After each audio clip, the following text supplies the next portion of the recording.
అందరికీ నమస్కారం అండి. నాకు చంద్రబాబు నాయుడు గారి పరిపాలన అన్నా, నారా లోకేష్ గారి పట్టుదల అన్నా సరే చాలా చాలా ఇష్టం. పరిపాలనలో బాబు గారు ఆయన మార్క్ అయితే చూపించారు. పట్టుదలతో యువగలం పూర్తి చేసి నారా లోకేష్ గారు ఆయన మార్క్ ఏంటో ఆయన చూపించాడు. వీళ్ళిద్దరినీ నేను చాలా బాగా అభిమానిస్తా. వీళ్ళకే ఈరోజు కొన్ని విషయాలు చెప్తాం అనుకుంటున్నా. అది కూడా ఏంటంటే ముఖ్యంగా సభ్యత్వం గురించి అయితే చెప్తాం అనుకుంటున్నా. 2019లో తెలుగుదేశం పార్టీ ఓడిపోవడానికి ప్రధాన కారణాల్లో ఈ సభ్యత్వాలు కూడా ఒకటి. ఏంద్రాయుడు తింగరగా మాట్లాడుతున్నారు అనుకుంటున్నారా? నిజమండి. 64,42,000 సభ్యత్వాలు అయితే అప్పుడు తెలుగుదేశం పార్టీకి 2016 నుంచి 2018 వరకు చేపించుకోవడం జరిగింది. వీళ్ళందరూ కూడా తెలుగుదేశం పార్టీకి ఓటేశారా అంటే ఇప్పటికీ కూడా అది ఒక క్వశ్చన్ మార్క్ లాగే ఉంది. ఇప్పటికీ కూడా అర్థం కావట్లా. అప్పుడు వాళ్ళంతా ఓటేస్తే చంద్రబాబు నాయుడికి 23 సీట్లు ఎట్లా వస్తాయి అని చెప్పి చాలామంది రాజకీయ విశ్లేషకులు వాళ్ళ చుట్టూ అయితే పీక్కున్నారు. నన్ను అడిగితే 64,42,000లో సగం దాకా చంద్రబాబు నాయుడు గారికి ఓట్లు పడలేదు కాబట్టే 2019లో 23 సీట్లకే పరిమితమయ్యారు. ఓకే, ఇప్పుడు మొన్నటి రోజున ఆదివారంతో 65 లక్షలు అయితే క్రాస్ అయిపోయింది. అంటే 2016 నుంచి 2018 వరకు దాన్ని ఇప్పుడు క్రాస్ చేసింది. నిజంగా చెప్తున్నా, నేను ప్రతి ఒక్కరిని కూడా అభినందిస్తున్నా. ఎందుకంటారా, ఒక రికార్డ్ని క్రియేట్ చేసింది. 65 లక్షల సభ్యత్వాలు అంటే మామూలు విషయం కాదు.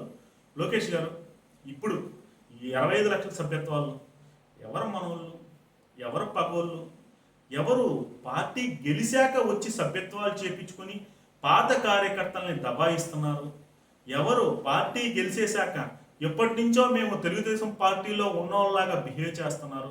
నేనైతే ఒకటి చాలా క్లియర్ కట్గా చెప్తున్నానండి.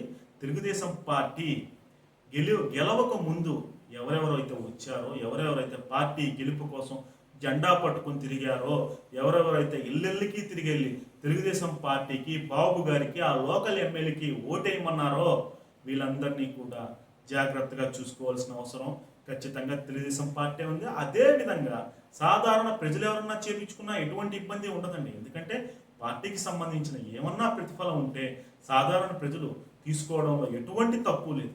కానీ ఈ గోడ మీద పిల్లులు ఉంటారు కదా, ఏ పార్టీ అధికారంలోకి వస్తే ఆ పార్టీలోకి వచ్చేసి వాళ్ళ సభ్యత్వాలు తీసేసుకుని ఎప్పటి నుంచో పుట్టినప్పటి నుంచి తెలుగుదేశం పార్టీలో ఉండేలాగా బిహేవ్ చేస్తూ ఉంటారు. వీళ్ళ మీద ప్రత్యేక ధ్యాస పెట్టండి, ప్రత్యేక దృష్టి పెట్టి అసలు వీళ్ళు ఏం చేస్తున్నారు, వీళ్ళు పార్టీ సభ్యత్వాలు చేయించుకున్న తర్వాత ఏమన్నా ఇల్లీగల్ యాక్టివిటీస్ ఏమన్నా చేస్తున్నారా? ఒకటి గుర్తుపెట్టుకోండి, నారా లోకేష్ గారు, పార్టీ సభ్యత్వాలు కనుక ఇల్లీగల్ యాక్టివిటీస్ చేసుకునే వాళ్ళు ఎవరన్నా తీసుకుంటే, వాళ్ళు ఏమన్నా ఇల్లీగల్ యాక్టివిటీస్లో దొరికిపోతే అది పార్టీకి నష్టం కలిగించే అవకాశం ఖచ్చితంగా ఉంది. ఎందుకంటారా, ఈ ఇల్లీగల్ యాక్టివిటీస్లో ఆ కార్డును చూపిస్తూ ఉంటారు. మనకు తెలిసిందే కదా, ఏదైతే వైఎస్ఆర్సీపీకి ఒక పాంప్లెట్ టీవీ ఛానల్ అనేది ఉంది. ఆ పాంప్లెట్ టీవీ ఛానల్లో ఆ సభ్యత్వం కార్డుని 2 నిమిషాలకు ఒకసారి వేస్తూనే ఉంటారు. కాబట్టి ఫుల్ ఫోకస్ చేయాలి సభ్యత్వాలపైన. మన అనుకునే వాళ్ళకి అన్ని రకాలుగా న్యాయం చేయాలి.